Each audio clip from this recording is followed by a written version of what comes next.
Mrs. Boebert. Thank you very much. You know, I love what Mr. Biggs from Arizona was saying, how these are our God-given rights. That right there is fundamental.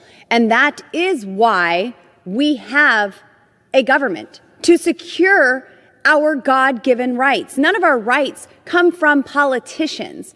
Our rights are not granted to us by the executive, by the legislative, by the judicial branch. They are granted to us by God. These are our natural rights. They're unalienable. And for anyone to say, I'm from the federal government and I'm here to help, well, those are very dangerous words. Another thing that is dangerous is gun-free zones.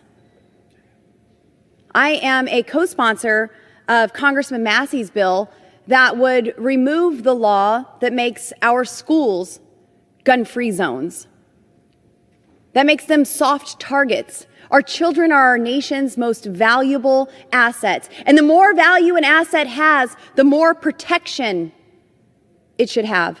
We secure our banks, we secure our airports, we secure the White House. We've even seen the Capitol surrounded by fences, miles of razor wire on top of that fence, 26,000 armed National Guards, because even my colleagues on the other side of the aisle understand that borders that are secure and armed security works. We need to harden our schools. We need to secure our schools. I believe that this starts at a very local level. Maybe there's something there that can be a boost from the federal government, some of this unspent COVID money to go towards boosting security in our schools. But we don't need to be inching away the rights and liberties of American citizens. Liberty lost never comes back. We don't get that liberty back that we give away, and we certainly were not elected to legislate away liberty from our constituents. We are here to keep the American people free. That is the proper role of government. And a lot of people would like to say that the Second Amendment, well, it's great because we know you want to hunt. The Second Amendment has nothing to do with hunting.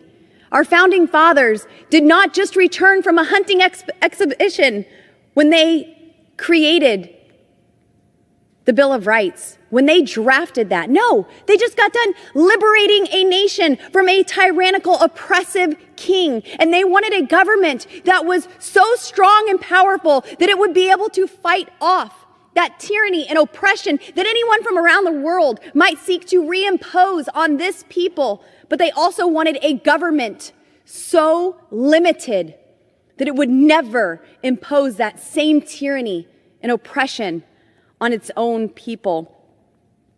Isn't it interesting that we heard for weeks how American taxpayers need to send money to Ukraine to make sure that those citizens are armed?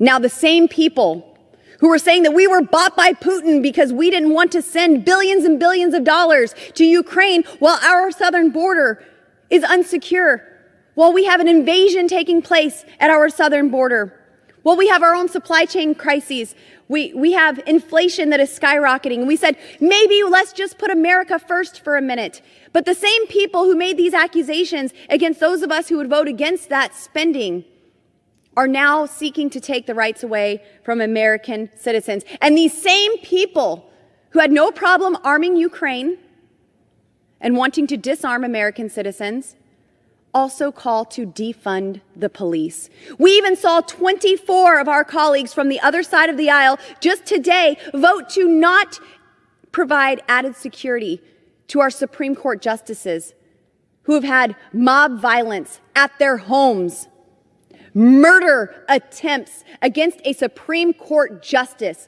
and 24 of these radical leftists said, no, they're fine.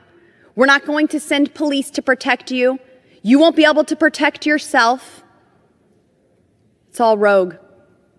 This is a lawless administration that we are serving under, and I would implore the Senate to not compromise on the American citizens' rights. And I would like to just note that the 10 that we have heard of who are considering siding with these people who would limit the liberties and freedoms of American citizens are either not coming back to the Senate, they're retiring, or they're not up for re-election.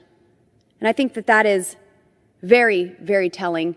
And I will not give an inch of the Second Amendment, of the rights of the people to keep and bear arms, to protect themselves, especially when cries from this chamber are calling to defund law enforcement and our southern border is wide open, allowing the cartel to send whatever they want through those borders without any added security.